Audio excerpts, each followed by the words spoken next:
Choisissez votre camp, deuxième partie avec Gérard Carrérou, éditorialiste à France ce soir, Claude Reichmann, économiste, président de Reichmann TV, c'est une télé sur Internet, Roland Quérol, directeur de recherche associé à Sciences Po, directeur du CETAN, fondateur et conseiller de l'Institut de sondage CSA, votre dernier livre, Opinion, sondage et démocratie, aux presses de Sciences Po. Charb, dessinateur, directeur de la publication de Charlie Hebdo, qui est un numéro consacré à la laïcité cette semaine, et votre dernier livre, Marcel Keuf, Le flic, aux éditions Les Échappés. Alors on va essayer de conclure le débat autour de la petite phrase de Claude Guéant et sur la manifestation, sur le dessin de cette phrase. Selon vous, elle est faite... Elle est faite, d'après Roland Quérol, elle est faite intentionnellement afin de capter dans un éventuel deuxième tour les voix du Front National. Il y a quand même un point, et vous l'avez sans doute étudié avec les autres instituts de sondage, qui nous dit qu'actuellement, même l'addition des voix de la droite classique et du Front National n'arrive pas au niveau de la gauche. Donc je ne suis même pas sûr que cette stratégie soit la bonne. Et il serait d'ailleurs un peu stupide, je crois qu'il ne l'est pas d'ailleurs, s'il se fondait là-dessus. Non, je pense qu'il a exprimé là sans doute son sentiment. Les politiques ont toujours des arrière-pensées, vous le savez aussi bien que moi, mais dans cette affaire, le calcul n'est pas bon, parce que ce n'est pas comme ça que les choses vont se passer. Et ce qu'attendent en plus les Français, il faut quand même le dire, ce ne sont pas des débats, ce ne sont pas des petites phrases, ce sont des actes. Et là, les actes sont cruellement manquants dans ce domaine comme dans beaucoup d'autres. C'est-à-dire que vous rejoignez ce que disait Charb, à savoir pourquoi est-ce qu'on n'intervient pas dans la rue quand il y a des prières de rue. Mais là, on peut le faire très facilement, puisque c'est trouble à l'ordre public. Tous ceux qui ont organisé des manifestations savent bien que quand on organise une manifestation en France, et à Paris singulièrement, on se met en rapport avec la préfecture de police, on demande l'autorisation. Et si vous ne l'avez pas, vous êtes arrêté. Si on prend tous les exemples, tous les problèmes soi-disant que pose l'islam, on les résout sans toucher à la loi sur la laïcité, simplement en appliquant la loi de tous les jours. Mais moi je suis d'accord avec ça. Mais pas en ne l'appliquant pas. Je pense qu'effectivement, un certain nombre d'élus, qu'il s'agisse d'élus municipaux, quand il s'agit de manifestations dans un arrondissement de Paris, enfin de manifestations de prières dehors qui équivalent quelque part à une forme de manifestation, je pense que c'est aux élus d'intervenir, de demander éventuellement l'assistance de la préfecture, etc. Bon.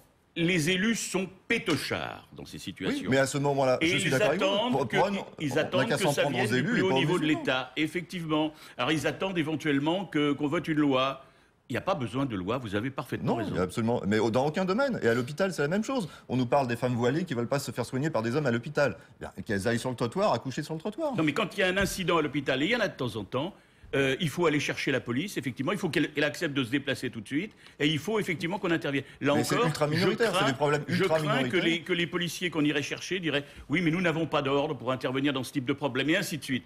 Il y a véritablement une démission d'un certain nombre de corps publics dans ces affaires. Qu'on s'en prenne au corps public, mais qu'on s'en prenne pas aux 2, 3, 10, 20 millions de musulmans, peu importe le chiffre. Parce que c'est pas eux qui posent le problème.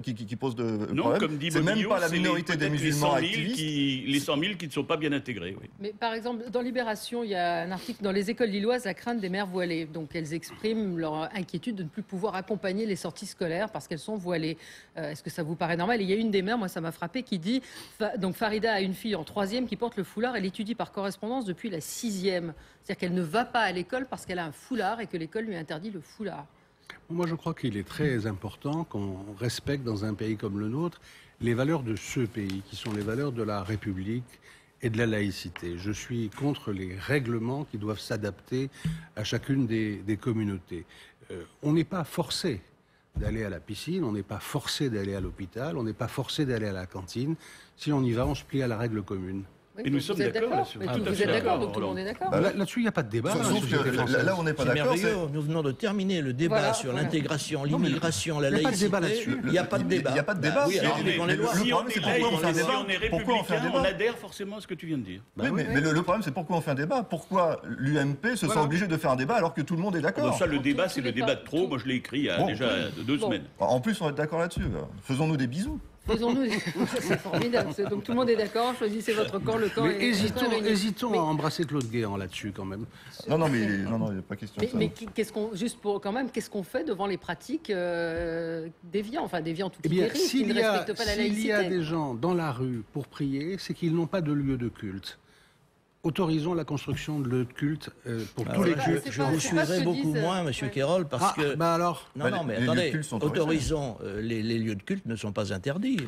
On peut les construire, mais il n'appartient pas à l'État de les construire, pas plus qu'il n'a construit les églises. Sauf en Alsace et en Moselle, et c'est le cas. Il s'est passé de petites choses en Alsace-Moselle, en particulier une invasion allemande, prussienne, qui a quand même duré un certain nombre d'années et qui a créé une situation spécifique. Oui, posons le problème du financement des lieux de culte. On a inauguré hier une grande mosquée à Wapi, où un maire UMP a fait construire sur les fonds municipaux. Eh bien, il a violé la loi sur la laïcité. Non, mais c'est pas normal. C'est en Alsace-Moselle. Ah oui, en Alsace-Moselle. Ah, en Alsace-Moselle. Mais on ne va pas construire des mosquées juste en Alsace-Moselle. Il n'a pas violé le concordat. Il faut donc trouver un moyen. Les sources de financement s'exercent en France. Les protestants ils font la quête, et les musulmans font la quête et ils construisent leur mosquée. Pourquoi en Alsace-Moselle on a le droit? Parce qu'il y a un statut particulier, oui. Mais il vaudrait mieux en France qu'on trouve des moyens de financement, effectivement là ça vaudrait de faire un débat, plutôt que d'accepter l'idée que nos mosquées en France soient construites avec l'argent saoudien ou avec l'argent des Émirats, et que les imams soient importés de ces pays. Mais en quoi ça nous regarde? En quoi ça nous regarde? Mais vous savez, ça nous regarde dans la mesure où il s'agit de citoyens. C'est pas un service public, la religion. C'est privatisé. Ils disent ce qu'ils veulent. Les imams catholiques, on entend parler latin. On répare les églises, et souvent avec des subventions d'État. Les cathédrales quand c'est aussi, des monuments, Dans une émission récente, l'imam de Lille était invité. C'est un homme qui s'exprime très bien, d'ailleurs, avec modération. Et il a eu un propos très intéressant. Il a dit, mais nous n'avons pas besoin d'argent pour construire nos mosquées. Alors, la question est posée. Alors, certains nous disent, oui, il vaut mieux que les mosquées soient construites sur fonds publics plutôt que sur fonds saoudiens. Non. Mais le problème n'est pas là. Que les musulmans se débrouillent. C'est un problème quand même.